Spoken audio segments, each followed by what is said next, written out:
Good evening, everyone. I didn't think we'd see you all this fast again. Uh, First off, I want to make it clear the event that's going on right now appears that it will continue for a while. I would urge you to just take a look at the radar maps wherever you seek them, and you will see these rains have not stopped coming up through central Pennsylvania. The problem is they're going all the way up central Pennsylvania into New York State and all into the Susquehanna River Basin. So we're going to see a lot of water. I would note that if you recall, on August the 26th, I issued a proclamation of emergency. So you know that still applies. That's a 90-day proclamation. So if you're wondering why you haven't seen one this time out, that's the reason, because we're operating under that other one. The heavy rains, as you have been reporting, have created potential for serious flooding along the entire Susquehanna River corridor. It has the potential to turn into major flooding, and the people of Pennsylvania, the people in that corridor, need to be ready. I've been briefed by the state emergency management officials, by Glenn Cannon and his entire staff, and I'm told that the towns and the areas up north, around the Great Bend area, Wilkes-Barre, Bloomsburg, Towanda, all face, some people would say, a chance of flooding. It all looks like they're all facing flooding. And by the way, I have been in contact with the mayor of Wilkes-Barre within the last hour. He and I will be in contact throughout the course of the evening. Obviously, for those of us who were around in 1972, we remember what 1972 did to Wilkes-Barre. I'm not saying it's at that level. I know you weren't around then. She's looking at me laughing. Jim, you and I were, okay? But the potential, the amount of rain that we're getting here, and the fact that this follows Irene, and the saturation of the soil, the saturation of really the soil for the last few months, particularly the month of August, is compounding the problem. Areas around Harrisburg, notably the city itself, have already experienced some flooding. I've seen news clips that you all have of Hershey and the areas around Derry Township. We have activated 500 National Guard troops. They're on standby. We've dispatched emergency crews from across the state to assist in the situation. As we did last time, where we brought in swift water rescue teams from western Pennsylvania, we have again brought them in.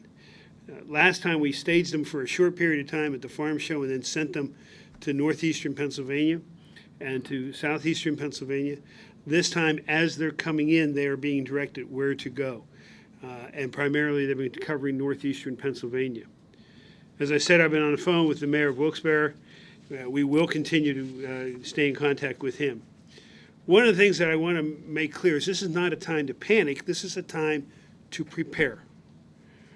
It's raining. It's going to continue to rain. The waters will continue to rise. Now is the time to prepare. Now is the time to look and take care of yourself and where you are. If you live in low-lying areas, go to higher ground. You know if you're in a flood area, most of you. If the water is already there and you can't get out, move to an upper floor. Hopefully you have a cell phone that you can call for help. If you don't have to drive, don't. Stay home. If you're on high ground, stay on the high ground. Don't go out. Don't go looking and being a gawker looking at the floodwaters coming up, because you're going to get in the way of people that are doing emergency services possibly. As we said last time, don't drive down flooded roads. You don't know what's under it. And I can tell you from my own personal trip Monday a week ago, flying over the Wyoming Valley, flying over the town of Forkston, and seeing what the water in the creek did to the highway up there, wiping it out, wiping the bridge out. When you're out there driving at any time of day, you don't know what's under that water if you're going to try and ford the water. The motto here at PEMA is, if you find high water, turn around. Don't drown. I have to agree with that. The risk appears to be likely to last through the weekend. So as this is Wednesday, we have a long time to go here. As always, as I said, you have to prepare. You should prepare. You can take the time right now to log on to our website, readypa.org. It's a state emergency website. It has a printable emergency guide that you can use. It should be the place that you turn to before, if your power would go out. but you have to take care of it yourself. We have a couple slides that we want to show you. And if we can get started, there we go. I couldn't see her. Juniata Basin, for those of you who don't know your geography, to the west. The Juniata River. If you know your geography, it goes all the way over to Bedford County. Moderate flooding in Shirleysburg, which is over in Huntington County. Minor to major flooding across the basin. At Lewistown, moderate flooding. At Frankstown Branch, you have the names up here. These forecasts could be adjusted down. We are following the forecasts that we get 2 times a day on the weather and on the river levels. And during those forecasts, what we have seen is some of the storm has moved a little bit east, actually condensed, squeezed in, but stays right over the Susquehanna Basin. Next. Susquehanna and tributaries, minor flooding to moderate flooding. Major flooding expected on the Susquehanna and Harrisburg. And we will show you what the projections are here in a minute. Marietta, Sotera Creek, Harper's Tavern, all of these places are going to see not the record, but pretty high record falls. Moderate flooding on the Susquehanna up north, Bloomsburg, Danville, Sunbury. Next. The River Forecast Center updates, we get a minimum of 6 hourly updates will be issued from the center on river locations. As the conditions change, if it's getting worse, we will certainly let you all know. You need to pay attention to these forecasts. And Glenn, you're going to have to tell me, I forget what AHPS is again. It's the hydrological service that does the forecast. And we can give you the website if you don't have it. Your weathermen, for the TV guys, certainly have it. Next.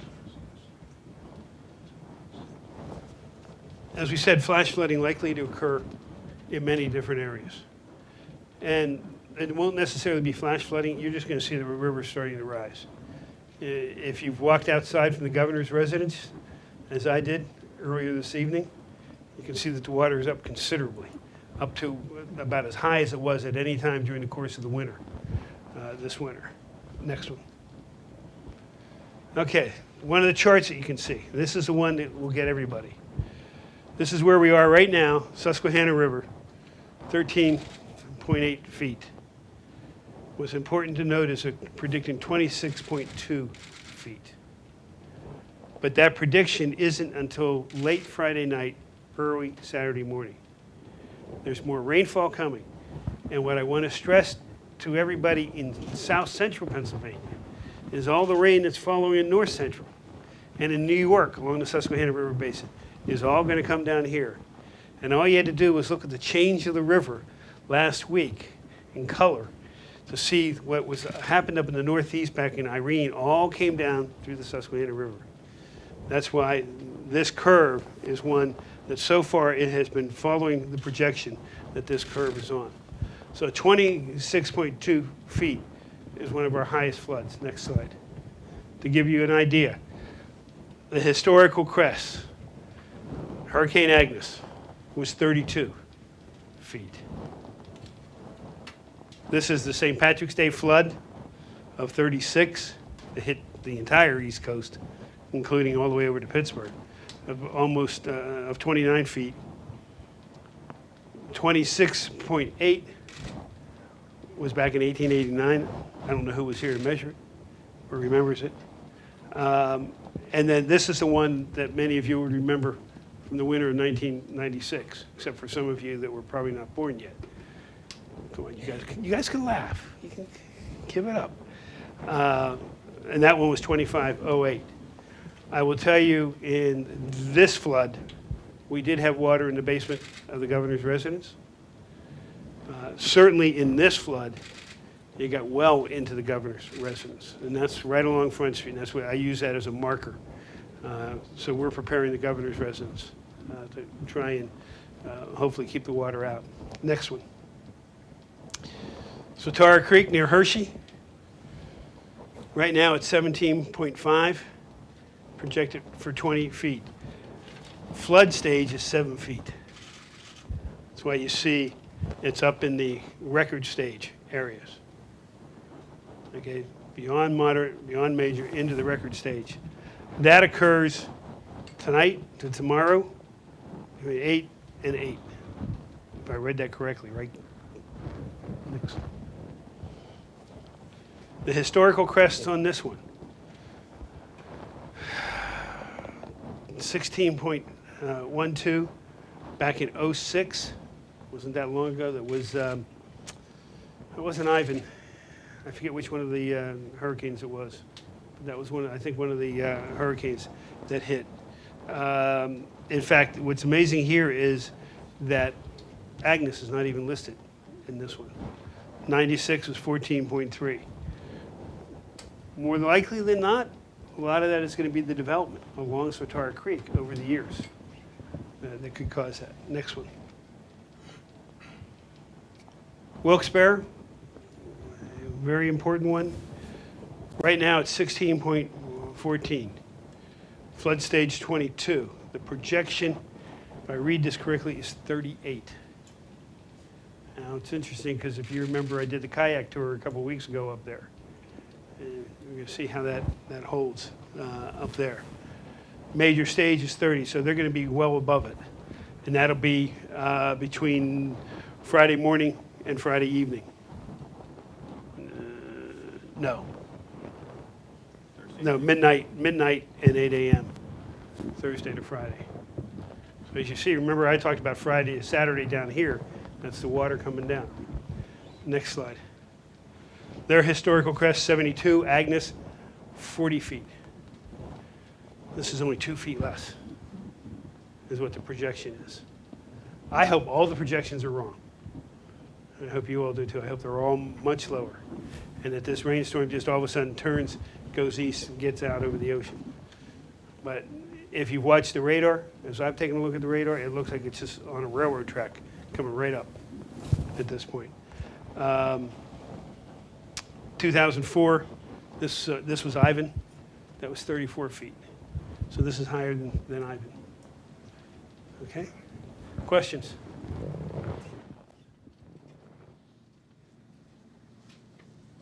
Governor, are you considering any mandatory evacuations of any of these cities or towns, or is that left up to the county officials and city officials? Well, we're in contact with the county and local officials. There are the ones that are right there on the ground. It's hard for us to be on the ground right now. I can tell you we can't get helicopters in the air because of the rain. At this point, the clouds are too low. As I said, I actually flew Sunday of last week and Monday of last week over the southeast and then the northeast. And we had high skies, but on both days, actually. We have to rely upon the emergency management people in each one of the counties. I believe Wyoming County. There are evacuations ongoing. There are evacuations going on there, and their own EMA is kind of flooded out around them. Do you have a rough estimate as to how many people have been evacuated already as a result of these rains? Not at this time. Not at this time. We're still gathering that information. We're actually dealing, with again, pre-positioning everybody as much as we can. One of the things I failed to mention is we have moved, how many ambulances in? 10 ambulances, again, from out west into here to be staged to help. They're actually in Bradford. In Bradford. Okay, they're in Bradford County. It's one of the ways that, under Glenn's direction, this agency now is getting resources to an area in anticipation. If we don't have to use them, that's great. But if we have to use them, we're not running behind the clock. We're not playing catch-up. We're still playing catch-up a little bit just because of the circumstances. But we pre-position them. It's one of the reasons the National Guard, we pre-position them at this point in time. If they're called tomorrow, we've lost a day of getting them where they need to be. When is it too late to order an evacuation? How much lead time do you need? Are you going to ask me what the number is for the lottery tomorrow? I mean, that's one that's hard to. I mean, that is one that those on the ground have to tell us what they see, what they anticipate. We're trying to give them the data to try and predict. With the crests that we told you about, that gives them information to say, okay, maybe it's time to get people out. Everybody wants to avoid seeing people left behind. In Forkston, in Wyoming County, people got cut off. Nobody knew that the bridge was going to go out at one end and the road was going to go out on the other end, and they couldn't get out. We literally put in, National Guard put a Black Hawk helicopter in and got the people out. The last few days, they've been going back and forth with high-wheeled vehicles, getting back in and out. We took them out today. There were, how many stayed behind? 5 stayed behind at their own risk. We told them, come on out. Wyoming EMA, at our request, at the state police request, told them, and the state police told them, come on out. Nope, they chose not to. Jim? Well, you're pointing at, I believe in Harrisburg it's going to be to 26-2. Yeah. You're saying more rain up north. It could be a little more. I mean, it varies. Well, that's it. I mean, these are models. These are models, but this is what the National Weather Service is saying in the way of rain. This is what the river forecasters are saying. If all this rain falls and we have this kind of saturation to our ground as we've had, and it falls in this watershed, we anticipate, and part of that modeling is done by following the river gauges that they already have in the river. So Some people think it's going to go a little higher, that's all. it could go higher. It could go higher. I mean, if it were to rain 4 inches instead of 2 inches in a period of time, obviously it's going to make it go higher. And then again, it requires, where does it rain to 4 inches? Does it rain 4 inches down in Lancaster and not in Harrisburg? Well, then it's going to affect Lancaster. It's not going to affect Harrisburg at the same, with those two. So there's so many variables to it. These are projections, like, trying to project the weather. Hey, not to minimize what happened in Irene, but a lot of the press coverage from the Philadelphia area seemed to, give the general feeling that it was a rough storm, but it maybe wasn't as bad as people felt.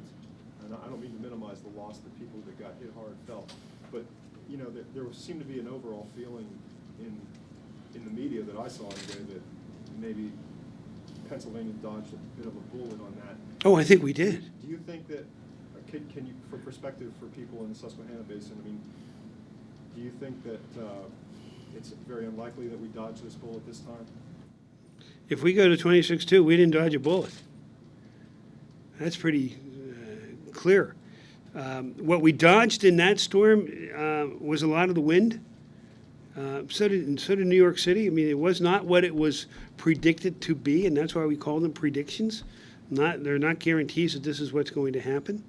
But I will say, again, as I said the last time, we have people pre-positioned, we're prepared, and what I want to reinforce is the vast majority of these people that are out there right now, the Swiftwater boat people, the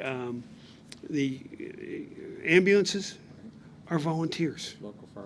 Local fire companies coming from western Pennsylvania to eastern Pennsylvania to help out, just as I know the people in central and eastern Pennsylvania would go out west if that were the case there.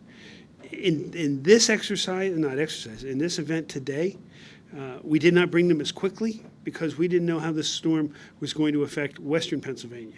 But it's clear it's come east a little bit and just centered right over the Susquehanna Valley. Yeah. Okay? So, I guess the follow-up is, I mean, are you worried that Pennsylvania's luck overall may not hold with Lee? I can't worry about luck. What we can deal with are the facts that we have in front of us, the predictions that we have, and communicating to you to communicate to the general public who watches you or reads your newspapers to get the word out that they need to be prepared. No, you don't help the evacuations until on a local level, considering what happened today in Gary Township where they had rescuing people left and right. Do you think you need to coordinate more with the locals and tell them maybe do call it a little bit earlier and get people out earlier? I wasn't there to see that storm. They coordinate very well. In fact, one of his deputy directors is a Gary Township person. Okay, I suspect, and you can tell me, how many inches of rain fell in an hour? It was fast. Okay, Probably. nobody predicts that, and I will share with you from my own personal experience, a storm that hit in Pittsburgh in May of 1987, and Glenn remembers this. We had 5 inches of rain in 20 minutes.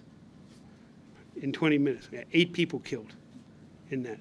One of the persons, they never found the body. Okay? You cannot predict that. You can't predict it, but I think knowing that that's coming, maybe you don't have school for that day, or you don't, you know what I mean? Maybe just more of a precautionary measure. I don't think anybody predicted. You go back and look at ask your meteorologist. Did they predict that many of inches of rain in that shorter period of time in Tarrytown? Yeah, well, they said a lot coming. Nobody predicted that I mean, those are cells they stay right over one area. If that would have kept moving, it would have been a different story. But they stomped right over there. You can't predict that. I will say the communication, from my understanding, and you can go talk to Derry Township officials with PEMA, is excellent. With the county, it goes, as we said, it's the locals, the county, the state. We are the backup. We are the, we supply them with resources as they need them. But they are the boots on the ground. Okay? Thank you all. Can I ask you, are there any state budget ramifications to this, either to PEMA or other agencies, because of 2 back-to-back tropical storms? Well, we're going to have to see where right now, we're getting a fair amount of money from the federal government from the first storm. Okay? We're going to see if we can just tie this into that first declaration. If we can't, then we will ask for another declaration. If I recall correctly, the first declaration covered 75% of the costs. Yes, that's correct. So, we're talking at the state level, and we're talking at the for the locals. Okay, thank you. This would involve more counties, wouldn't it, than in the original delegation? Actually, less. Is it less? Were they Yeah. all included in that? I think he means adding the counties into the original Irene. Adding. You mean adding the counties into the original Irene one? Many of the counties are the same. Yeah, That's we what I'm we saying, do but I have mean, some new are ones. there some additional ones that Yes. weren't in the? Yes.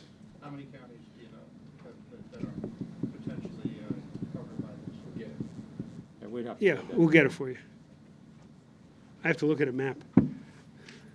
Okay, thank you.